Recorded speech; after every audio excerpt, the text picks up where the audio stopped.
Well, dear friends, welcome to this online class session. Now, first of all, I hope that all of you are safe and healthy. Now, in an endeavor to reduce the impact of lockdown due to the coronavirus, our college initiated these online class sessions to continue the process of learning. So, all the best for your learning. Now, today let us start the new topic, namely nanomaterials and nanotechnology. But the first slide, whatever you are seeing, it is actually real. The next big thing is really a small. So, what I mean to say is, small things are capable of doing many marvelous things. Like, we are all familiar with this particular technology called as nanotechnology and the nanomaterials in our day-to-day life. Like, all of you are familiar with what are called as scratch-proof glasses of your smartphones, Gorilla Glass or whatever it is said. It is made up of, or it is using what is called as this nanotechnology. Similarly, you might have heard about bulletproof jackets which are used for the armed personnel. Similarly, bulletproof cabinets or vehicles used by armor personnel, where again this was possible because of this nanotechnology. And also, you might have heard about the strain resistant paints. One of the familiar advertisement by Asian Paints, you might have observed that in a windstorm or in a dusty storm, the house, it will not get dusted or it will not fix with any dust. So there again, a strain resistant paints are being used, which is possible only because of this nanotechnology.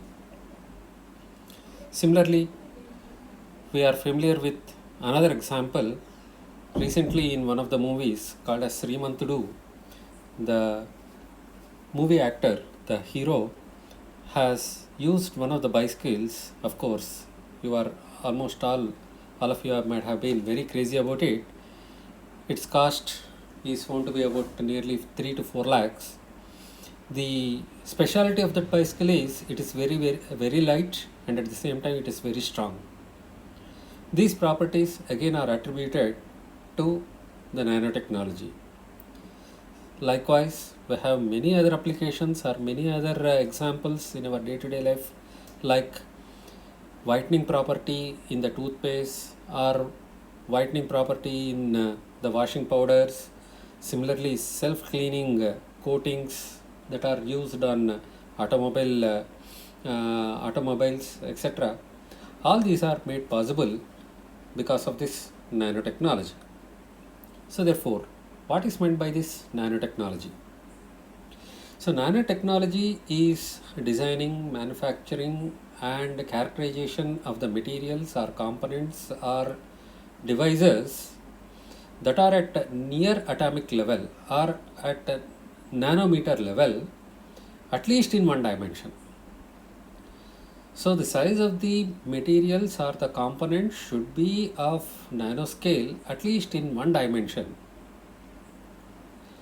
Now, the nanomaterials are characterized as nanomaterials usually if one of the dimensional size is ranging from about 1 to 100 nanometers. So, at least one of the dimensions, if it is of this scale, namely 1 to 100 nanometers, then those components or materials are called as nanomaterials. In fact, nano means we know that it is 1 billionth of something. So nanometer means 1 billionth of a meter. So that is 10 to the power of minus 9th part of a meter is called as a nanometer. So for example, if we consider the various components like DNA, it is considered to be of 2.5 nanometer wide. if you consider a protein molecule, it is considered to be of 5 nanometer width, while a virus cell is considered to have a dimension of about 100 nanometers, while a red blood cell is considered to have 700 nanometers, while the human hair, the width of the human hair is considered to be 80,000 nanometers wide. So as a comparison of the size of the various entities, so water molecule is considered to have 0.1 nanometers, while a virus is found to have 100 nanometer size. Similarly, a bacteria is still considered to be a larger size entity, nearly about 1000 nanometers, and like that if we compare with a tennis ball, it is something nearly 10 to the power of 8 nanometers, or nearly about 10 centimeters or 0.5 centimeters, right? So this is just a comparison of the various entities with respect to their size. So in fact, the concept of this nanoscience or the nanotechnology was first coined by a famous scientist, a physicist called as Richard Feynman, who is a Nobel laureate, and this was coined in one of his classic lectures titled "There is a Plenty of Room at the Bottom," which was delivered in 1959 at a congregation related to American Physical Society. Actually, the idea of Feynman in this, the gist of the lecture in this, the gist of this lecture was that he proposed, so until now there was no attempt to make use of making the missions or any entities at a very small scale, or at a very small on a very small scale, like at a nano scale, by just manipulating or arranging the atoms by the way we want. So in this lecture he proposed the same, and he assumed that the physical laws are considered to follow even whenever we consider at such a small size. So he suggested that we can make, or it is possible to make, the missions at nanoscale by arranging the atoms by atoms in the way we want. But actually, though he proposed this idea of manipulating the atoms and arranging the entities of nanoscale, practically it was not made into reality. The reason was there were no instruments or infrastructure in order to manipulate such atoms in a required manner. Only after the advent of, namely, SEM, TEM, that is scanning electron microscope or tunneling electron microscope, which are the instruments that are used to probe or observe at atomic level. So these microscopes are capable of observing and even probing, that is, they can manipulate, they are used to even modify or are capable of even probing that inner atomic particles also. So by using these techniques called as scanning electron microscope or tunneling electron microscope. So after the advent of these instruments, this was made possible, or this nanotechnology has made possible. In fact, in 1974, another scientist, namely Norio Taniguchi, a professor at Tokyo University of Science, Japan, he coined the actual term called as nanotechnology, and he defined that the production, or the nanotechnology, is the production allowing to make ultra high precision and ultra small entities of approximately 1 nanometer in size. And later on in 1986, another scientist, namely Kim Eric Drexler, he has written a book called as Engines of Creation, where he coined again this particular term called as the coming era of nanotechnology. So in fact, here he actually made use, or he explained one of the concepts called as molecular nanotechnology, which is nothing but assembling atom by atom to build or copy the other items with a complexity at a nanoscale. So therefore, these three people, namely Feynman, Taniguchi and Drexler, are considered to be the champions of nanotechnology, or trio of nanotechnology. But though the modern science attribute the nanotechnology to these three people, but unknowingly this particular technology was made used from the ancient days itself.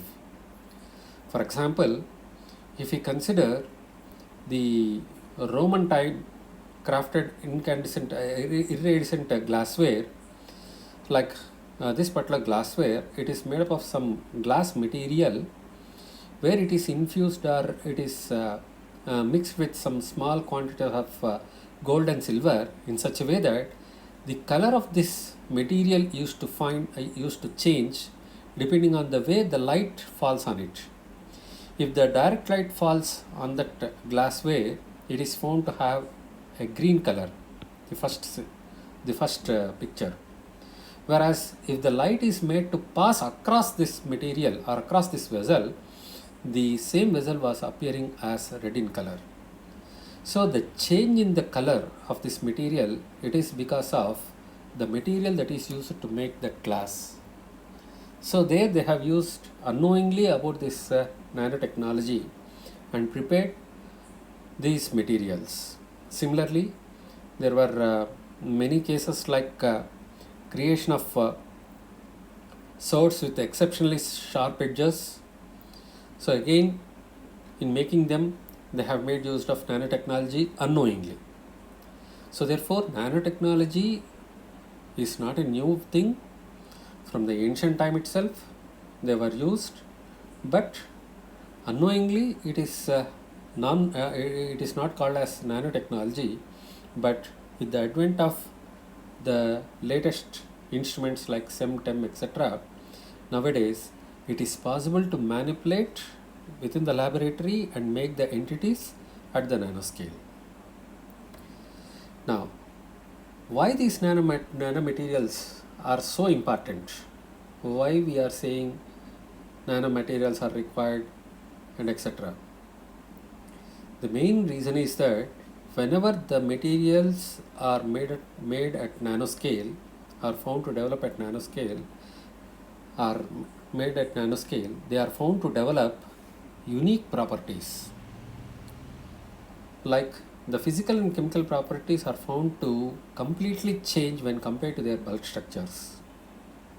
For example, if you consider zinc or copper, they are found to be opaque at bulk structures.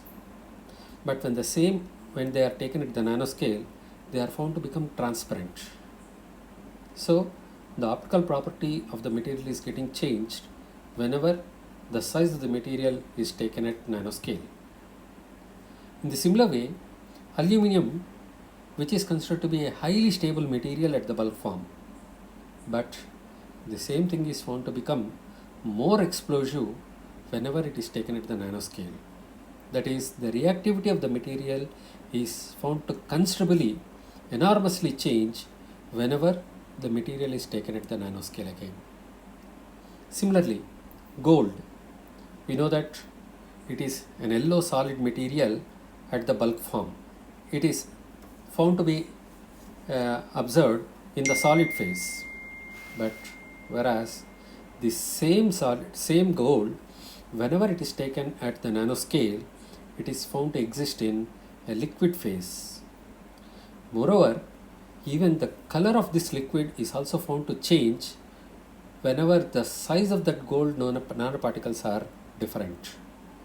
Usually it is found that whenever we take gold nanoparticles of the size of the order of about 90 to 100 nanometers, that liquid it is found to appear somewhat blue in color. When the size of the material or the size of that nanoparticles is reduced, it is found that slowly the color is found to change from blue color to red color. So it is found that the gold nanoparticles of about 40 nanometers are found to appear green in color, while gold nanoparticles of about 5 to 10 nanometers, they are found to appear red in color. So the optical properties are found to get changed. Similarly, a thermal property, namely the melting point of the material, is found to get changed whenever the material is taken at the nanoscale. So that is the importance of these nanomaterials. So the very physical and chemical properties are found to get modified whenever the size of the materials are taken at the nanoscale. Well, so what are the reasons that are causing these phenomenal properties? Now there are two reasons attributed to acquire the materials by these phenomenal properties. So the first thing is, with a decrease in the size of the particles, it is found that there will be an increase in the specific surface area. So what is this specific surface area? It is the ratio of the total surface area and the volume of the material. So the ratio of the surface area to the volume, it is called as specific surface area of that material. Now usually whenever we consider any material at a bulk structure, for example, let us take a cube, and let us say that each edge of this cube is of A units. So now here in this case, the specific surface area will be now the total surface area, namely 6A square by the total volume of the cube. It will be equivalent to A cubed, or it will be equivalent to something like 6 by A. Let us call it some value like X. Now assume that the same cube, it is divided into several small units, with each cube having edge length of say about A by 2.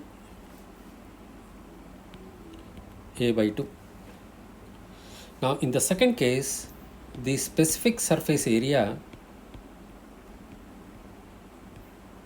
it is found to become like, so 6 into A square by 4 by A cube by 8, or it will be something like 12 by A, or it will be equivalent to 2x. So whenever the length of the each edge is reduced to half of the initial value, the specific area is found to become double. In this way, assume that we have made smaller cubes with each cube length equivalent to A by 10. Then the same specific surface area, it is found to become as 6 by, or 6 into A square by 100 by A cube by 1000, or it will be something like 100 times x. So when the size of the each cube is reduced by say an amount of say 1/10 of that one, 100 times the specific surface area is getting increased. In this way, assume that if the same cube is made into a nanometer scale, then 10 to the power of 9 times the specific surface area is get to increase when compared to that of the bulk material. So what actually happens whenever this specific surface area is getting increased? Now with an increase in this specific surface area, it is found that a large number of atoms are found to exist at the surface of the material. So this actually is found to increase the reactivity of the material enormously. So that is the reason why the material like aluminium, it is found to become more explosive, that is its reactivity is found to enormously increase whenever the size has reduced to a nanoscale. In the similar way, many other things like the magnetic properties, so because of this specific surface area, few thermal properties are also found to get changed because of this enormous increase in the specific surface area due to the reduction in the size of the particles. So this is considered to be one of the important parameter which is causing to have that phenomenal characteristics to the nanomaterials. While the second reason, it is called as the quantum confinement. Now what is meant by this quantum confinement? Well, we know that within an atom, we know that we have what are called as electrons, and we know these electrons, they are capable of occupying different energy levels, and in case we consider an isolated atom, the energy levels in this atom are considered to be highly discrete. Whereas whenever we consider a large number of such atoms closely packed, we have observed that these energy levels, they split and they are going to form what are called as an energy band. Now the nanomaterials represent an intermediate stage. That is when the dimension of the potential well. Now here the potential well is a concept that is used to describe how the motion of the electron will be within the atom. So this is more about the quantum mechanics. So within that potential well, how the electron is capable of moving, depending on that one, these energy levels are set to get modified. So it is found that whenever the dimension of this potential well is of the order of the de Broglie wavelength of the electron, or it is almost nearly equivalent to the mean free path of that electron, which is found to be of the order of about a few nanometers, like few tens of nanometers, then once again the energy levels of these electrons are found to get changed. So this effect actually it is called as the quantum confinement. So whenever the size of the particles are reduced, the energy levels into which the electrons can occupy, like how they can climb or how they can fall, it is said to be modified, and because of that various properties like optical properties, electrical properties, mechanical properties are said to get modified. So because of this reduction in the size and due to this quantum confinement, the energy level organization is said to be modified, which is causing a phenomenal characteristics in the materials. So therefore these two are now considered to be the primary reasons for acquiring the phenomenal properties for the nanoparticles. So that is the reason the nanomaterials are found to become more important or more specific. Now coming to the classification of nanomaterials. So broadly, nanomaterials are classified into two categories, namely fullerenes, and the second category they are called as organic or inorganic nanoparticles. Now fullerenes are some structures which are otherwise called as the allotrope of carbons, where a graphene sheet, whenever it is considered to be rolled into tubes or hollow spheres, whatever the structures that are obtained, they are termed as the fullerenes. So more about these nanotubes or the hollow spheres that we learn in the next topic. So here, actually, why these are called as, or why these are termed as nanomaterials, because the size of these, that is after wounding, or after assuming that a graphene sheet is found to wound in the form of a cylindrical shape, the diameter of this cylinder, it is found to be of the order of nearly 4 nanometers to about 15 nanometers. So because this dimension, it is restricted to a nanoscale, that is less than 100 nanometers, so these entities, they are termed as nanoparticles. While the length of these nanotubes, they are found to change from about 1 micrometer to about even 1 centimeter in some cases. So therefore, the length, whenever we consider lengthwise, it may not be following the requirement to classify these materials as nanoparticles, but when we take in the lateral direction, that is the diameter of these nanotubes, they are found to have a range of about 4 nanometers to 15 or sometimes even 25 nanometers, where it is within the required range to classify them as nanomaterials. So fullerenes are something like some mesh structured materials having a very small size, like 4 to 25 nanometers diameter of cylindrical cubes, or some hollow spheres. While the nanoparticles, the second type of nanoparticles, either organic or inorganic nanoparticles, they are once again found to be classified as nanopowders, nanocrystallines or thin films, nanowires, nanotubes, high dense monolith ceramics, xerozols, aerosols, etc. Now once again, these nanoparticles, based on how they are structured, depending on that, they are further classified into 3 categories, like when the materials are the components, if their size is constrained to a nanoscale in only one dimension.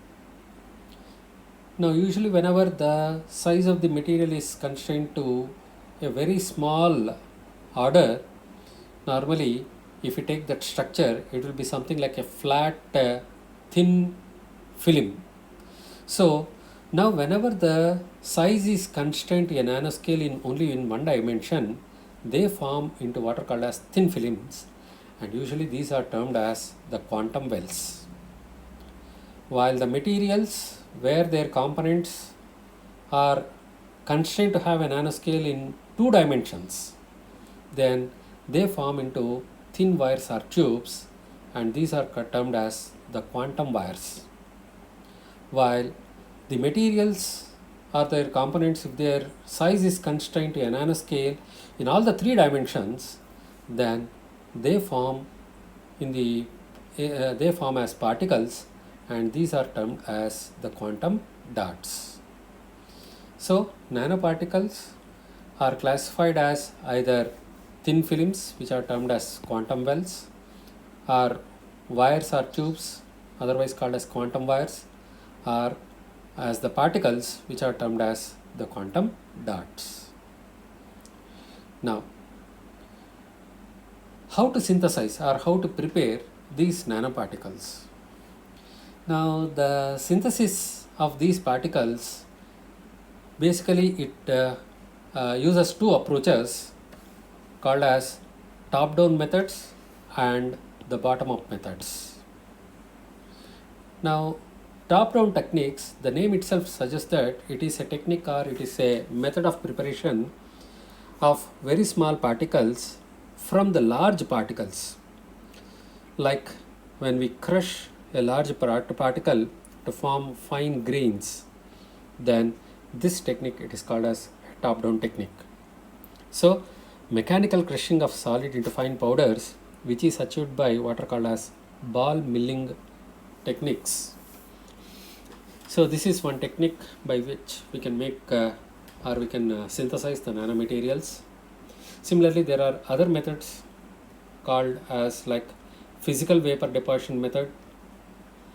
So the bulk material is heated to form into a vapor, and these vapors, they contain the constant atoms or molecules, and they are once again deposited at low temperatures on a suitable substrate to form the required structures at the nanoscale. So that technique it is termed as physical vapor deposition. A related one, it is called as plasma laser vapor deposition. Like here, the vaporization is done by using a laser. Similarly, wire explosion method, and similarly laser ablation, etching, all these methods, they primarily involve a process of preparation of these small structures by grinding or by disintegrating that material into smaller pieces. So that is the reason these techniques, they are termed as top-down techniques.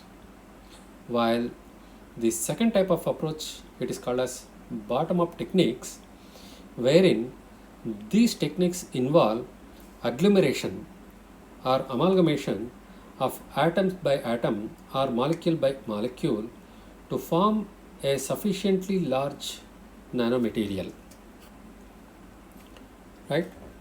So here the various methods, so then the process itself is suggesting that this is a process wherein the atom by atom as well as called as the molecule by molecule are manipulated or rearranged to form the required nanostructures.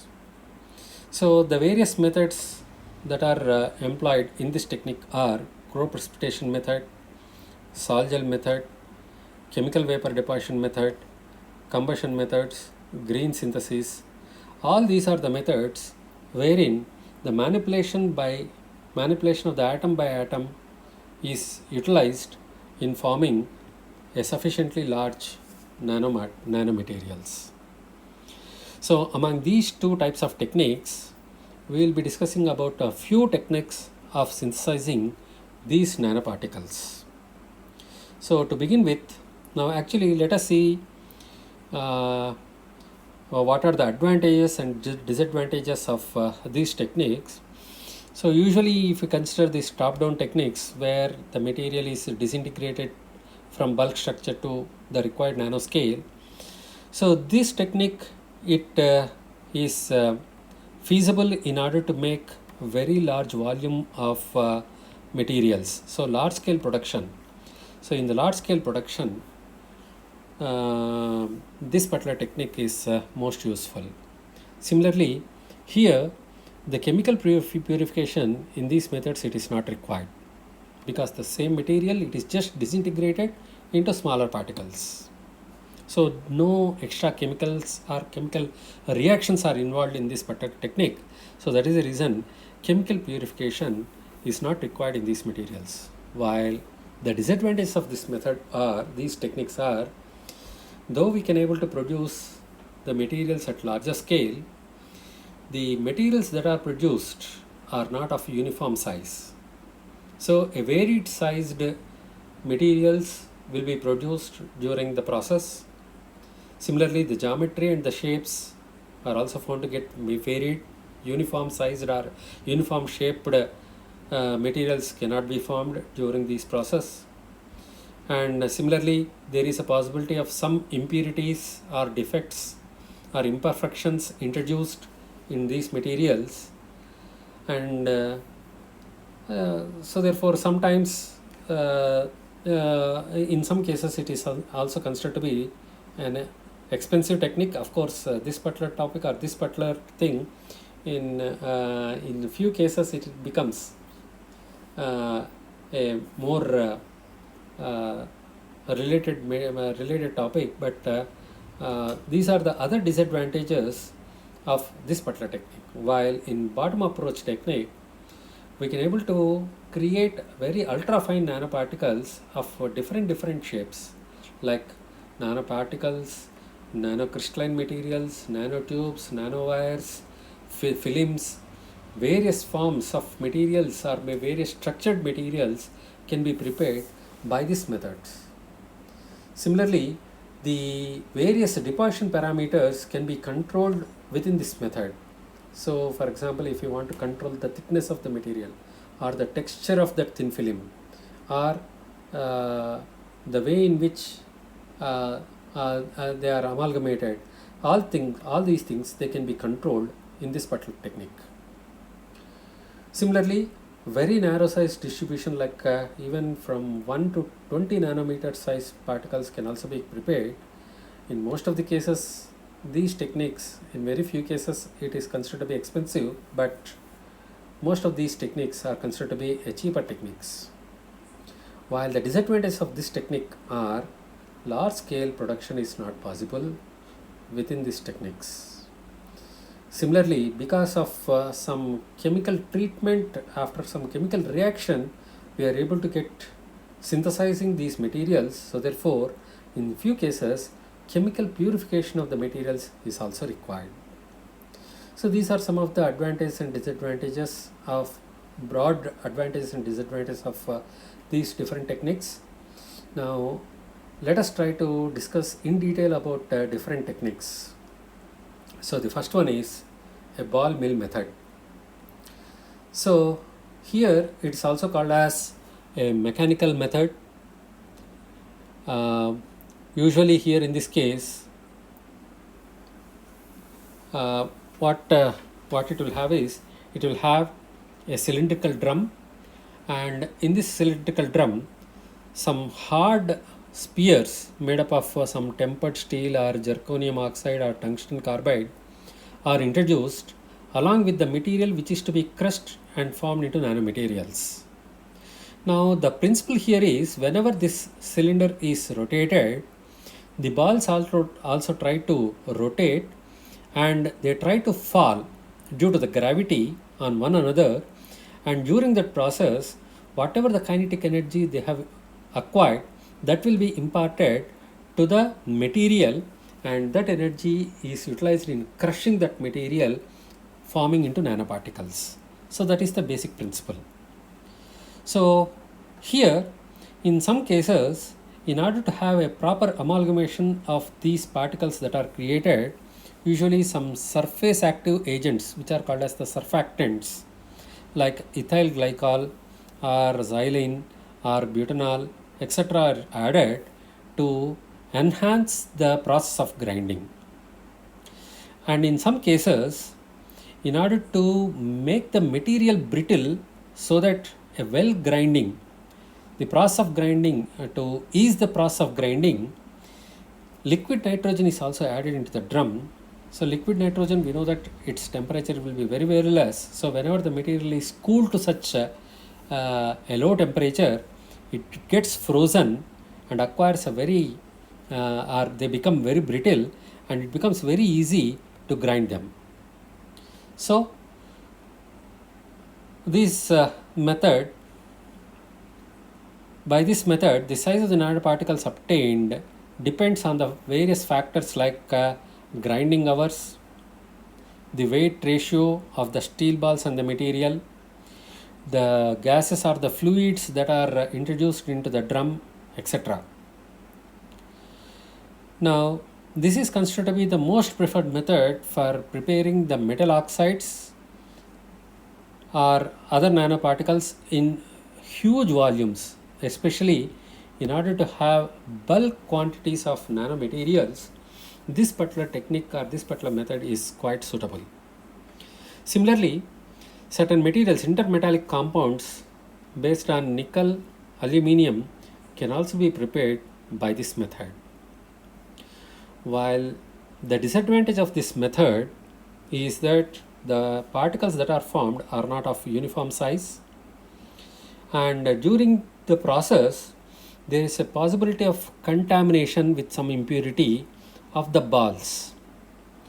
Now what happens is, whenever these balls are during this milling process, these balls, they try to impact or collide with one another, and during that process there is a possibility of some part of this balls getting divided from that ball and getting mixed up with the powder that is getting created. So thereby some impurity is now included, so thereby we can say that the material is getting contaminated. So contamination is possible in this particular method.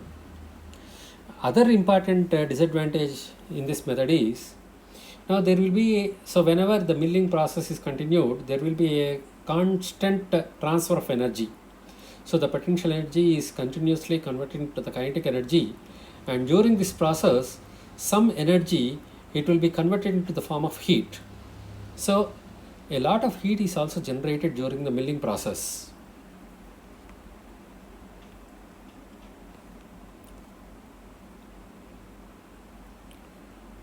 Right? So a lot of heat is also generated during this process, and sometimes this heat generated can cause some reaction to the material inside, and they can react and form into different types of materials. So therefore the heat generation should be controlled. So to do this, normally the milling duration, it is reduced, or otherwise periodically the milling process is stopped, so that the temperature of the machine or the system cools, and thereafter again they start the process of milling. Now here we have a small video of this milling, ball milling method.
So that is how, now in this particular method, or in this particular process, they have made the materials of about less than 40 micrometers.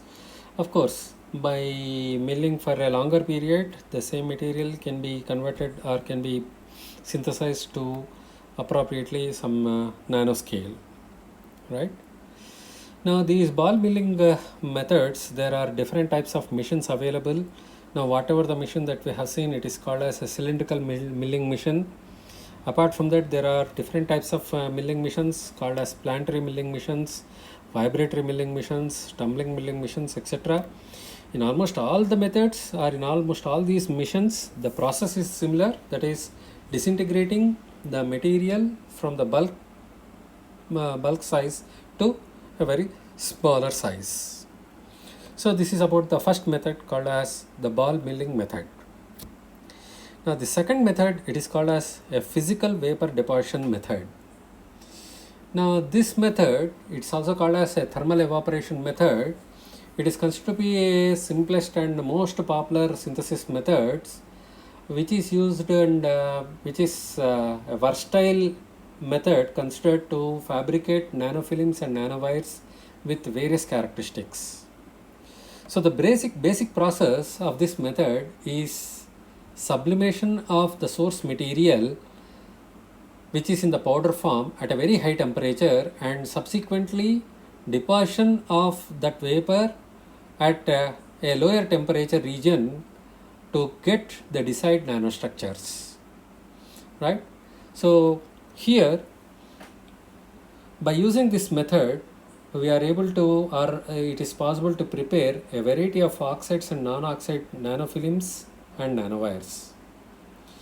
So now here, if we consider the schematic arrangement or the schematic diagram of this physical vapor deposition method, so this consists of a quartz or alumina tube, which is placed in a tube furnace,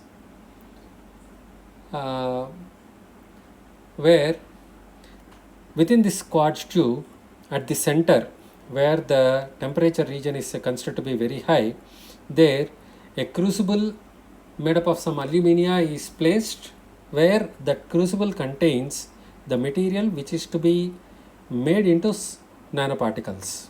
So that is called as the target material. Now usually, in order to collect the nanoparticles, we make use of a material usually called as the substrate. So say a silicon wafer or a polycrystalline alumina is used as the substrate for collecting the nanostructures that are placed at the downstream of a carrier gas, and which is considered to be the lower temperature region. Now here, this tube, this quartz tube or this tube, it is closed with two stainless steel caps, and which are provided with some cooling water arrangement. So by using this water circulation process arrangement, we can create a sufficient temperature gradient across this tube. Now initially the tube is evacuated and maintained at a low pressure of the order of about 10 to the power of minus 2 torr, and the furnace is switched on so that the temperature of the tube reaches to the reaction temperature. Now once the temperature is arised or acquired, then the material placed at the center, it gets sublimated, it forms into the vapor, and these vapors, they are carried by using some inert gas such as argon or nitrogen, so that this constant flow of this the constant flow of these gases will bring the pressure to about again 200 to 500 torrs. Now whenever the temperature is sufficiently high, then the material gets vaporized, and these vapors, they are carried by these carrier gases, and finally these are deposited. So at the lower temperature position, namely at the substrate, these materials are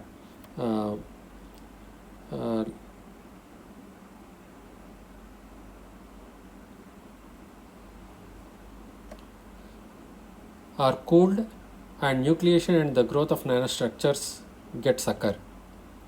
Now the growth or the process is terminated by switching off this furnace, and the system is cooled to the room temperature by using this carrier gas, and later on, after taking out, we can able to get sorry, the required nanomaterials, which are in the form of tubes as well as thin films. Right? Now, usually this particular method, they are used to prepare as first said, some oxide as well as non-oxide nanofilms and nanowires by using this method. Now, basically the same method is also used to produce what are called as carbon nanotubes, which we'll again discuss when we are discussing about the nanomaterials, carbon nanotubes. So the next method, it is called as wire explosion method. Now the basic principle in this method is nothing but we all know that whenever a suitable current is made to flow through a resistive wire, because of the resistance, due to the flow of these charges, the electrical charges, some heat will be dissipated, some energy will be dissipated, and this dissipated energy will appear as heat in the material. So when a sufficiently high current is made to flow across the material, then a very large heat called as Joule's heat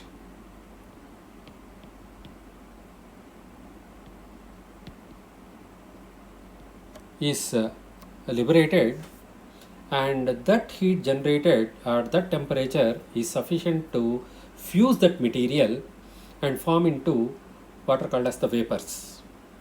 So this is the main technique or the main principle that is used in this wire explosion method.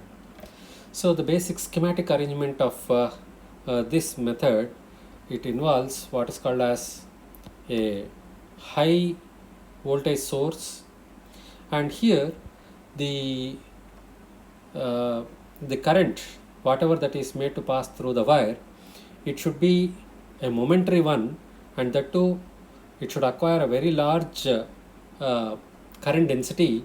So a capacitor is used which is charged to a very high value of the current, and later on it is discharged to have a very high strength of current flowing across the material, across the wire, to have that fusing effect. Now here this is what is called as a wire supplying unit, from where a continuous supply of wire is obtained. Then here these are the two electrodes between which the electric current is made to pass, and because of that very high strength current flowing across the material, the temperature is found to rise to a very high value, and therefore the material is said to get fused within this part, and this is called as the evacuation chamber or high explosion chamber. And whenever the vaporizer, whatever the vapors that are created here after cooling, they are formed into nanostructures and they are collected into this one. So here this is a process wherein to have some oxide materials or some nitrate materials to form, usually some suitable gases are included into this chamber, so that appropriate materials are prepared. So here usually gold, aluminium or iron or platinum are used as the wires, and here the capacitor, it is capable of discharging a current density of about 10 to the power of 4 to 10 to the power of 6 amperes per millimeter square.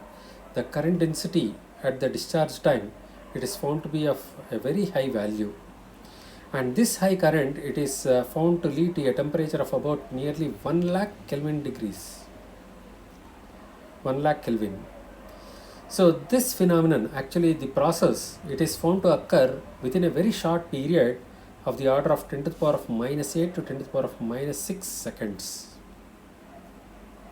Right? So whenever a high current is made to pass through this wire, so the metal melts to form broken series of imperfect spheres called as undulates.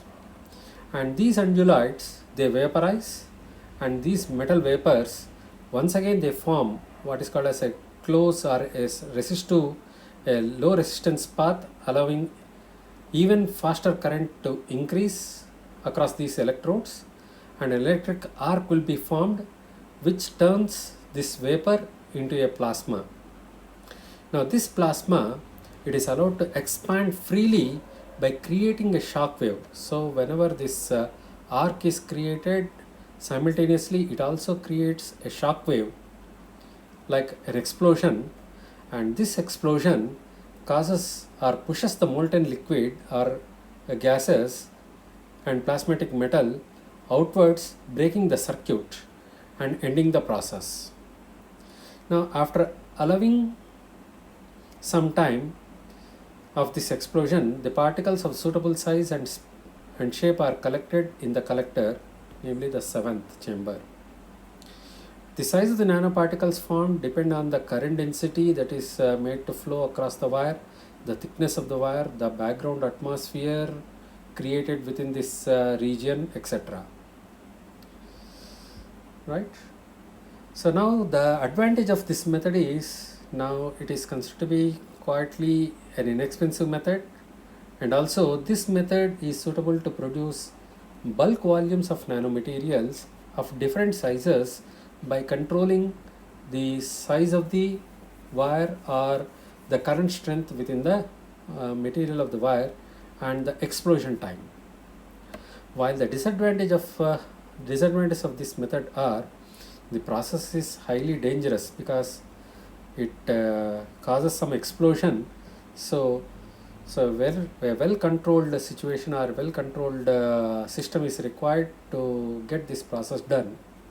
Similarly, uniform particles cannot be obtained by this method, and moreover, alloy material nanoparticles cannot be prepared by this method, because whenever the explosion or whenever that gets vaporized, so even that alloy material also gets disintegrated into, so at that vaporized form, the constant atoms or molecules, they get divided, and therefore the alloys of the same nanoparticles cannot be created by this method. So once again, here we have a small video.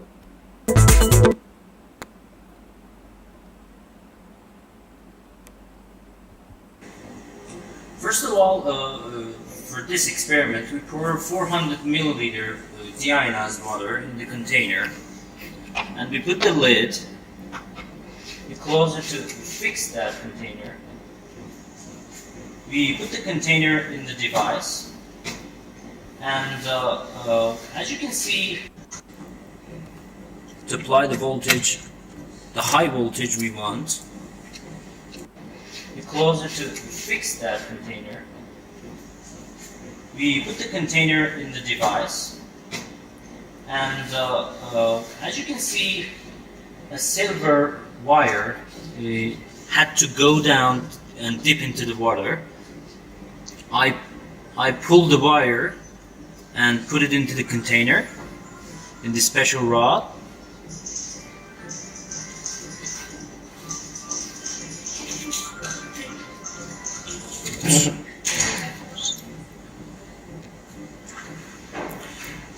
And now, with the container fixed, we had to attach the contacts to apply the voltage, the high voltage we want.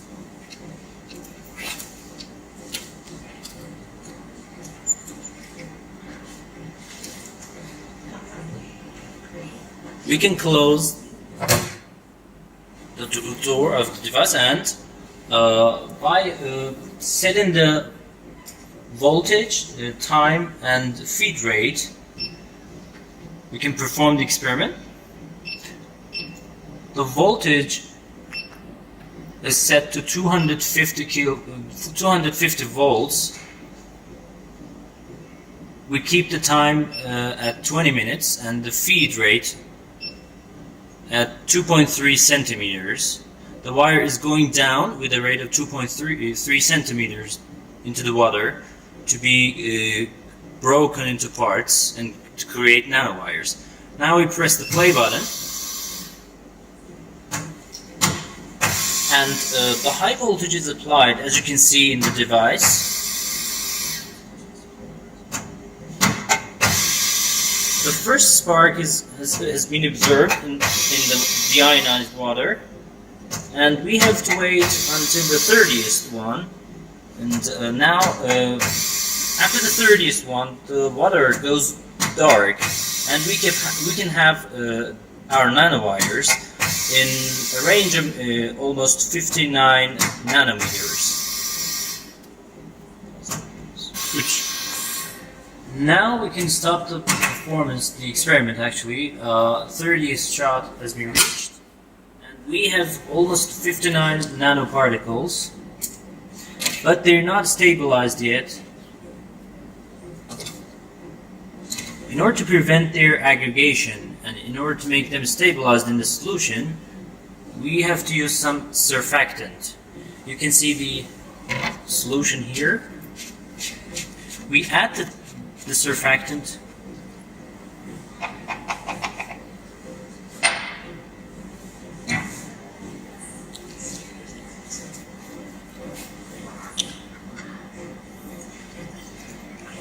we pour some to some special container and add some surfactant to the solution.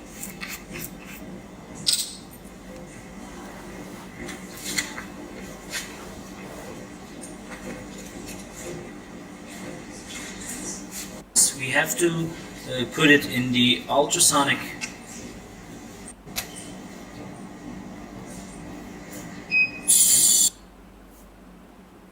So once that solution is obtained, to stabilize, some surfactants are added, and later on the required materials, the stabilized materials are obtained.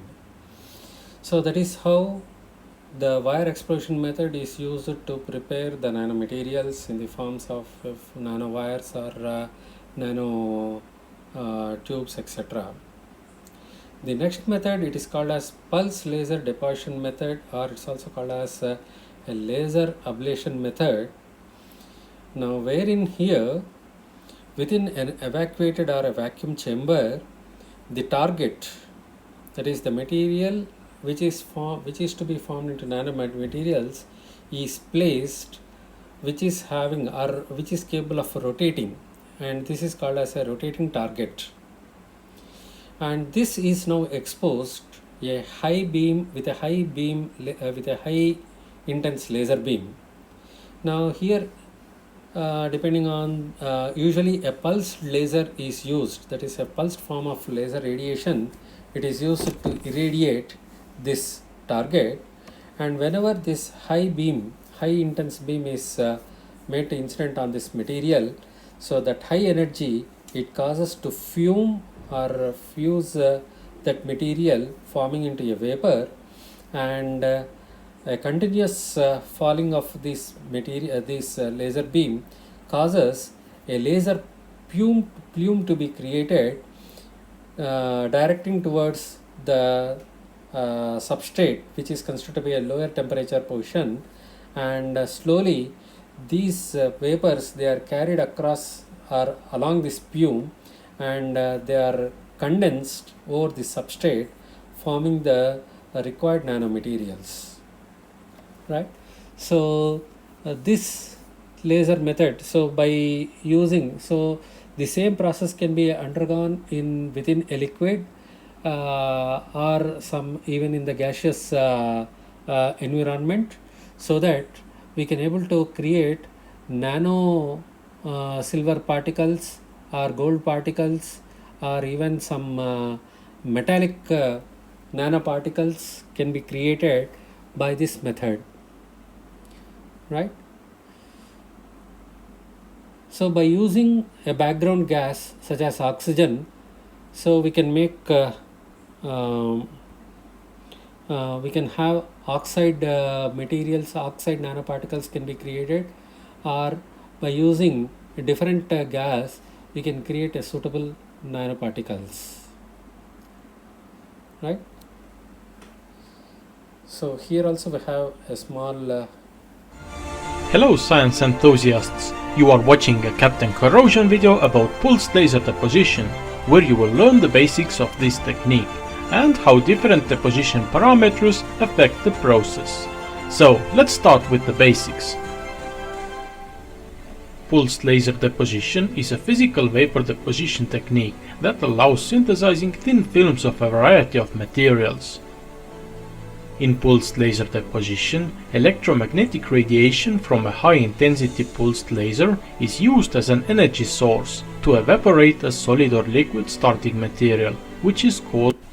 The plume itself consists of atoms, molecules, ions, and electrons. However, in some cases, larger particulates and molten globules of material can be ejected from the target during evaporation. Some of the extracted material is then deposited on the grooved substrate, forming a uniform film that has the desired composition, structure, roughness, and thickness. The deposition process is carried out either in a vacuum or at a low gas pressure environment, which is achieved with the help of vacuum pumps and vacuum gauges that are connected to the deposition chamber. A gas environment of the desired pressure and composition can be created inside the chamber to tune the properties of the deposited films. Most importantly, however, the thickness, crystallinity, roughness, composition, and other properties of the deposited film depend on the parameters used for carrying out the process. For instance, the amount of deposited material per surface area unit obviously depends on the distance between the target and the substrate. If the distance is greater, then less material is deposited. However, the film might also have a higher quality, as the energetic properties of evaporated material reaching the grooved substrate often show optimum or sweet spot where the growth of high quality film is encouraged. The intensity, wavelength, and length of the laser pulses also have a significant effect on the excitation mechanism that takes place on the target surface.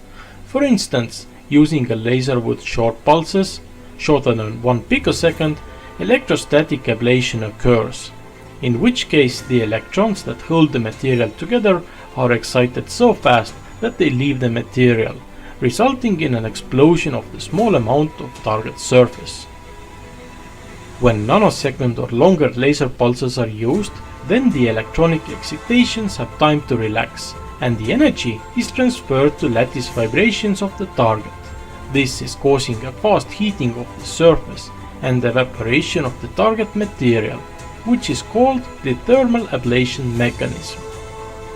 If longer pulses are used, then most of the impinging laser pulse is absorbed by the plasma plume, which further energizes the freshly created plasma. In either case, the interaction of laser pulse and the target material results in highly energetic plasma plume, which is directed away from the target surface. It should also be noted that only a small amount of matter from the very top layer of the target is excited and extracted during each pulse. This means that the deposition process is rather slow, but on the other hand, it also allows obtaining films that have a very high quality. In addition, this enables fine control over the thickness of the growing film. The pulsed laser deposition process can be carried out in various gas environments at different pressures. This is important because the pressure of the gas has a significant effect on the film growth rate, crystallinity, and stoichiometry. For instance, the deposition of metal oxides is normally carried out in the presence of oxygen to ensure that enough oxygen is bound to the metal. The deposition of nitrides, on the other hand, should be carried out in the presence of nitrogen. It should also be noted that the kinetic energy of the particles arriving on the grooved substrate depends on the pressure of the gas in the chamber. Using background gas reduces the kinetic energy of the particles and allows obtaining films with high crystallinity. At lower pressures, the extracted particles are not slowed down, and they hit the substrate with a higher energy. This may cause localized damage and sputtering of the previously deposited film. However, when the gas pressure is too high, then the energy of the atoms arriving on the groove substrate is not high enough to allow the formation of an ordered crystal structure. The resulting film may be with low density and amorphous, which in some cases may be the actual goal. Anyhow, the crystallinity of the grown films also depends strongly on the temperature of the substrate. Films deposited at higher temperatures are normally crystalline, while films made at lower temperatures rather amorphous. Thank you for watching our video about So that is how nanofilms of oxides, suitable oxides, can be created by this method called as pulse laser deposition method or laser ablation method. So similar technique it is also used to prepare or synthesize what are called as the carbon nanotubes. So more once again the same thing we will be learning in that discussion. So far we have discussed about the different techniques which come under the class, namely top-down techniques like ball milling method, wire explosion method, laser ablation method, physical vapor deposition method, etc. So during the next session, let us try to discuss about the remaining methods of synthesis which come under the class of top-down approaches. So until then, have a happy learning. Thank you.